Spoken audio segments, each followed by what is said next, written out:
Yeah, thanks for being here. My talk's going to be a little bit different. It's not going to be much of a showcase. I'd like to share my story, and I'd like to inspire others to also join the XP Ledger because my journey changed my life. To take you back a little bit, I come from business. I'm not a developer. Do have a passion for tech. And I had a first startup called Huurbuur, which was a marketplace for small tasks to enable flexible work for students. So we brought it to market, created a team. 2 years later, didn't really hit off. So I was in a bit of a pickle, finished my master's, and I made a promise myself prior to starting that startup to stay as an entrepreneur. So at that moment, obviously you need money. So my student loans were finished, and Bastian, co-founder of the X-Punks, he went up to me to have a job. He told me, like, hey, I work in the liquor business. You're good at sales. You can sell cocktail boxes online, and you can still take meetings, between your. You can still sell the boxes between your meetings. And I thought, like, okay, well, I kind of have to. So went there on a Thursday, tested out the product, woke up Friday with a hangover, as was cocktail boxes. And then when I had a moment of realization, like, yeah, this is not what I want. So what happened is I thought, like, let's just take a leap of faith. I've been around the XP Ledger since 2016. I've been following everything and everyone. So I just thought, like, hey, maybe I should just give it a try. So I thought, like, okay, I always wanted to go into NFTs, saw the true value of it, but never really had the guts to do so because making that first move into entrepreneurship, it's kind of scary. So while having a hangover, not being able to feel that scaredness, I thought, like, okay, hey, I texted my girlfriend and I said, can I borrow 100 euros? Which was meant for food. But issuing a token on the XRPL is about 60 bucks at that time. So out of that money that was meant for food, I issued a token. Brought it to market, created a Twitter account, created the initial Bradley Punk House. With this slight reference to Brett Garlinghouse, obviously. So with that in mind, we brought it to market, and suddenly the Twitter account just blew up. We hit about 3,000 followers in like 20 minutes, and I'm like, whoa, what's happening? So then I called my best friends, Louis and Bastian. Louis is here, who's the artist of the X-Punks, and say, guys, something is happening, I'm not sure what. You guys in or you guys out? So they got in. We created the X-Punk series, we created a Discord, created a community, which is, in my opinion, the most aspect of NFTs, of a successful NFT. And then everything just blew up. I think we were like within 2 days, we had a market cap of 12 million, and that's a lot for 3 broke college students that are just finished. So after that, we just thought, okay, Louis quit his studies. He was doing a master's in engineering. He's the designer. Don't tell me how. And then Bastian, who came out of the liquor industry and operations and the hotel industry, is now the COO. And we just took a leap of faith. 4 weeks in, we were trading about 2,000 per token. Said to the community, guys, if we ever reach 10,000, I'll get the Bradley Punk House on my arm. Next day, thank you, Ripple, put us in the quarterly report, and the price jumped to 20,000. So the day after, I got it to 2. And during that time, it was a very crazy period because issuing a token on the XRPL is very easy, which is great. And then also promising that you're going to be delivering an NFT that cannot even be implemented in an amendment that hasn't been voted on, brought in a lot of scammers. So at that moment, we thought, like, hey, what if we create a safer environment? Obviously, we cannot make any promises. As we all know what happened with BitConnect, they were also very open. What we did was we thought, like, hey, what if we can create a safe and curated environment where projects can apply to be listed on the DEX? Well, it's a DEX interface, which lives on the ledger and communicates with it. And then we set up a set of listing requirements together with the community in order to have that co-creational aspect. It didn't feel right for us to, just make up those ourselves, because then you go more into the central exchange side. So we created the DEX, and projects started applying instantly. I think at that time there were about 100 projects, 50 to 100. We got about 30 of them listed quite fast. So what happened? So if they adhere to the listing requirements, they go into a one-on-one interview with Louis, who's also the designer and an ex-engineer. Then after that, they get listed. And around that, we thought, okay, hey, so what we're actually doing is making this ecosystem more accessible for both projects, but also for people buying into these projects. So what if we build upon that? So we launched an entire content hub with the mere purpose of educating people, because accessibility starts with education. You need to know what you're doing, and especially in crypto, it can be quite scary, especially for the broader public that just hears, hey, I lost my keys. Hey, it's only meant for drugs, or people are laundering money with it. That's the common, knowledge. So we thought like, okay, let's start educating people. So we hired writers and we brought out content that are meant for education. Building upon that, we thought, hey, so we have all these projects with an IOU token, something that has never been done before. So where are all these projects going to be minting, What marketplace offers 100 different currencies in tokens? It just doesn't happen. So we thought, okay, what if we create that marketplace? So we built around a team that we did an IDO, went very successful, especially in the market. It was currently then, I think like the day we announced our IDO, XRP went like from 110 till 60 cents or something. So it was quite scary, but everything went well. So we created the NFT marketplace, and then we got our ecosystem. And I thought like, okay, this is cool. But at the end, our true heart has always been at gaming. That's the entire reason why we came up with the Xpunks, because it's like a wink to internet culture and gaming. When you're like sitting in the backseat of your parents' car playing Pokemon Yellow. That's a reference I always make. And so we thought like, hey, what if we make a move into gaming? So we thought like, okay, currently in gaming, especially in Web3 gaming, there's a really lack of engagement with true gamers. Meaning that Web2 gamers, they are scared to enter Web3, or they are bored to enter Web3 because play to earn, just the name itself is boring. You don't want to play to earn, you want to play to have fun. It feels like work. So we feel like, what if we create a game or two where it actually enhances the gaming experience? So with the Melodroids, which are 10 little droids, you drop into an obstacle run-like map, first person reaches the end wins. And everybody beforehand can put up XRP or OXP as a stake, and the winner takes all. So it's skill-based, it's not gambling, it's skill-based matchmaking in a way that, if you're good at it, you can win some. If you lose, you can lose some. But it still enables that competitive aspect in gaming, what makes it a lot of fun. And that's one way we thought, like, it's not a hard integration, like you have these projects creating super 3D art, enabling it into a metaverse and all that, but it doesn't need to be complex to launch a successful game. So we'll be launching, sadly, I was hoping to showcase it to you guys today. However, we had to delay the launch. The launch was planned for yesterday.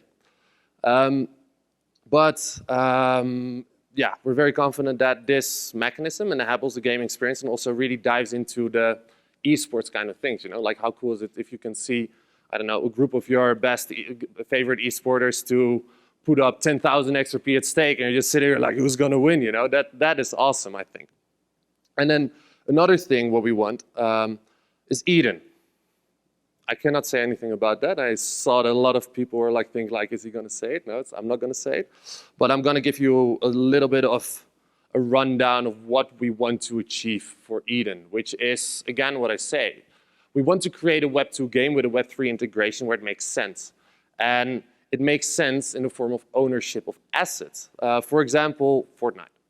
Fortnite is a game where there are skins, you have dances, you have other stuff that you can hold. But if you can actually own those assets, you create an economy. And that is the cool thing about NFTs. You can create an in-game sustainable economy where it makes sense.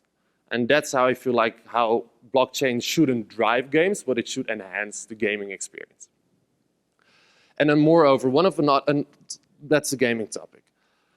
Also with OnXRP, we thought that, so we've been to many crypto events. One thing that always we see happening is that all crypto or all blockchains are very siloed and tribalistic, even though that should not be the case, in my opinion. Because true mass adoption is when you have an interoperable ecosystem where everybody is welcome everywhere. So how David Schwartz always says it, you gotta lift the walled gardens in order to enable mass adoption. And that's what we tried to do also with on AVAX. We created a bridge together with multi-chain, and where we were able to enable DeFi, something that hasn't happened yet on the XRPL, sadly, through an EVM compatible chain. So we are now bridging over XRPL native assets over to the Avalanche network to enable DeFi. And also help these projects to create more value around their tokens. And I think that's the way where it all should go. Interoperability, obviously the XRPL at heart, won't forget that. And yeah, that's what I wanted to share. And also we're gonna be announcing something now, which I'm very excited about, with a very cool company, if you ask me. I'd like to ask Greg to come on stage with me.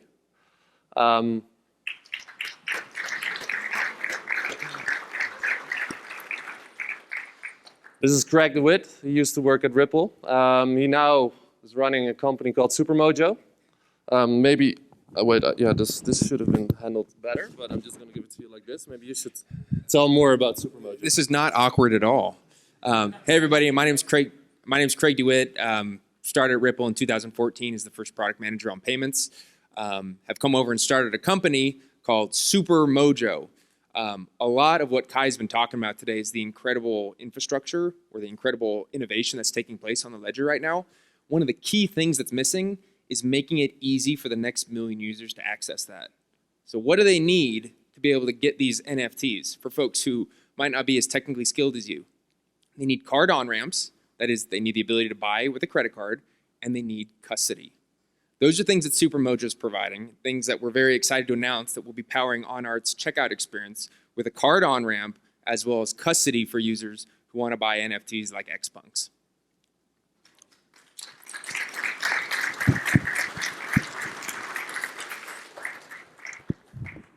So yeah, back to our accessibility ethos. Super Mojo is a great example. We want to make blockchain accessible for everyone, and one way to do that is through a seamless experience. That's why we focus on UX and UI so much. For example, the OnXRP NFT marketplace that's going to launch probably on Thursday, Wednesday after XLS 20 is live, which we've all been waiting for so goddamn long.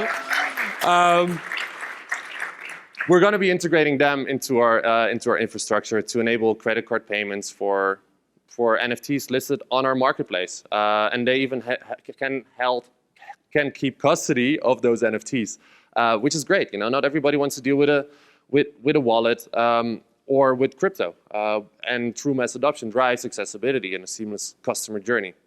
So I'm very happy that we found them, or well, they found us actually, which is a great compliment.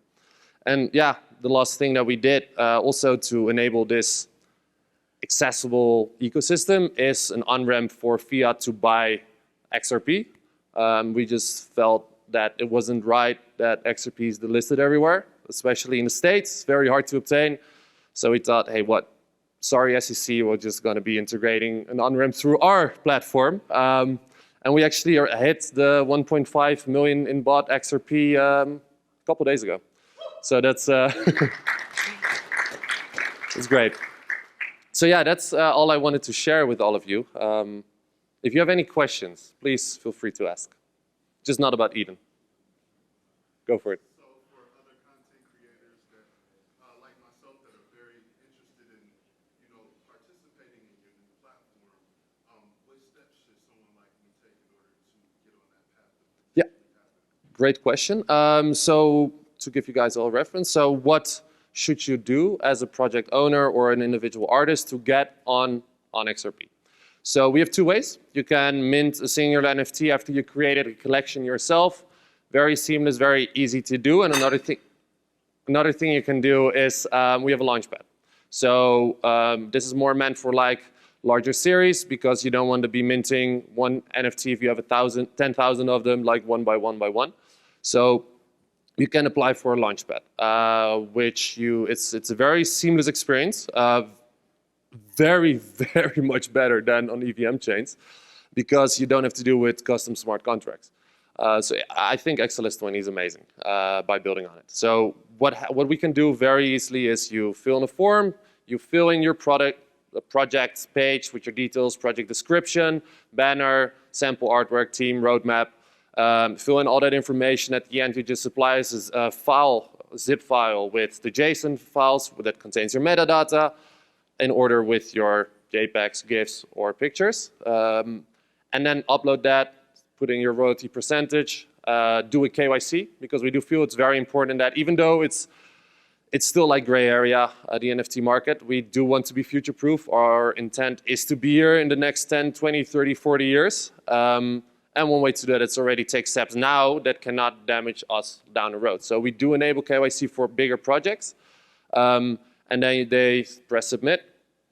We get a notification in our admin panel, and we just have to press activate, and that's it. As seamless as possible. Does anybody else have any questions? Sorry? What's next on the roadmap of the game? Of the Melodroids? Yeah. So we have our friend Alex here, which we're going to be doing a big press release the 19th. I cannot go much into details, but we're going to be integrating their music player. So we'll be able to subscribe to their music player and listen to songs while playing the game. And one thing we also want to do that I'm not sure if I'm allowed to say it, but I'm just going to do it, is that we're going to be doing an NFT series around the Melodroids as well. And integrating those into the game, create your own digital identity in the game, get more maps out there, more game modes. We feel that it's necessary to also create more game modes that are, we're aiming to be like a mini game kind of platform. I wouldn't say like Mario Party, but more like a combination of Mario Party, Fall Guys, just like small games, small excited games, like 3, 4, 5-minute games where you can use XRP or OXP as a stake, and maybe even later NFTs.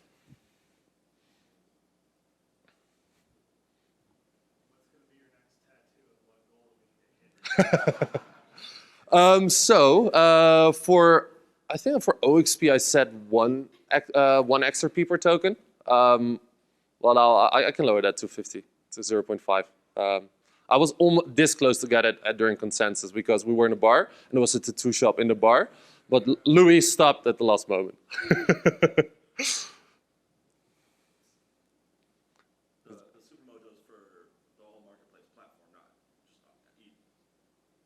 No, it's for the entire NFT marketplace. Yeah, credit card payments. Yeah, no, it's they'll still be able to buy Club X with credit card.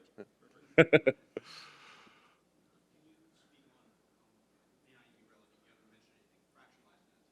Fractionalized NFTs. So fractionalized NFTs is still a tricky part in regards to regulation because it's shared ownership and it's also not.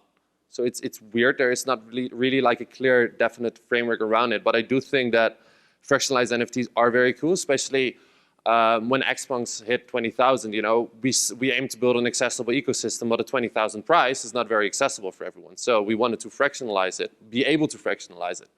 And then anybody can own it, you know. There's numerous ways around it. You can do it in vaults, where you can just basically buy a fungible token that gives you access to the vault. But I do think fractionalized NFTs are more of a real use case, for example, real estate. You know, how cool would it be if you have your group of friends, you just want to buy a small house as an investment, and you can actually share that ownership in a very seamless and easy way.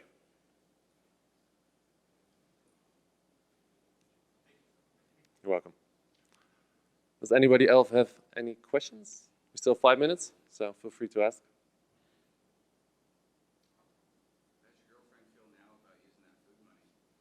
But what? She's pretty happy. She's pretty happy. The funny part was actually that a community member said, was it like, I think we were like 3 weeks in, like, hey, did you ever pay back your girlfriend? I'm like, oh shit, I actually didn't. Just completely forgot. But no, she's well taken care of. Yeah.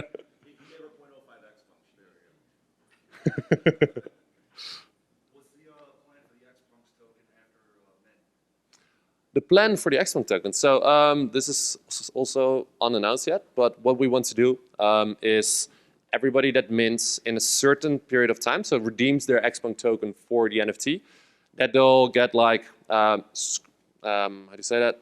It's not screenshot, snapshot it, so that we know which wallet redeemed their token, and they'll have like a little present.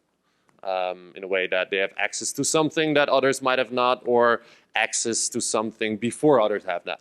But we do want to promote redeeming your token as much as we can, because it is an untouched economy. Nobody really understands what will happen. Like I said, it has never happened before. So you'll have your NFT average price, you have your floor price, you have your volume, but you also have your token volume, your token price, and your token average, and the token it's just very fluctuative. An NFT that's for sale is different because it's just there. It's not like liquid. So yeah, we're gonna be telling all our partners and projects that are working with us to really promote the fact that people should use their IU as soon as possible. I haven't heard of any projects that are looking to utilize their IOU. But I do think it's for the best that everybody just mints as soon as possible, and have a great NFT experience that is happening soon. I can't wait. The 8th of October we launched the Xpunks, and it's now the 13th, so almost a year. It still feels like kind of unreal building for so long. Club X is here, he knows. I see. So it's I saw the Xbots also. I don't know if I see him here, but I saw them a couple of days. Yeah, there you are. And yeah, no, they've all been around since like October, November. So everybody nobody can wait anymore. It's been a long time, and it feels unreal that it's finally happening. And I hope it's going to be a smooth transition. And we will do everything in our power on XRP to not launch everything at once. We actually built something in it to enable minting on the buy, so we don't have to pre-mint 10,000 series. When somebody buys an NFT from the launchpad, it gets minted on the spot, which enables less friction on the ledger itself, and also spreading it out. We have about, I think, 80 projects that are going to be launching with us, so it's quite a few, and it needs to be spread out a little bit because the health of the ledger is our main priority, and we will monitor closely after everything is implemented. Well, if there's no more questions, I'd like to thank everybody for coming here.